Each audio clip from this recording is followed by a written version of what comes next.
Bom, eu também não vou citar ruas aqui, porque são várias que a gente tem visitado, tanto no interior como na área urbana. Declarar voto. Mas, com certeza, tem situações que nós vimos que já existiam, inclusive, antes desses eventos climáticos e que agora muita coisa está sendo colocada como dentro de um plano maior, que isso não pode ser cobrado, porque nós estamos numa outra situação, mas a gente sabe de coisas anteriores e nós precisamos que isso seja colocado de forma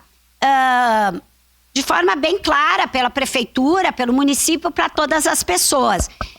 Em relação às áreas rurais também, da mesma forma, teve pessoas que usaram máquinas privadas que contrataram. A gente quer saber como está sendo feito esse ressarcimento, se é que está sendo. E o importante também é a questão dos planos, né? Os planos que estão sendo encaminhados ao governo federal provavelmente contemple algum desses custos que estão sendo colocados nesse pedido de informação.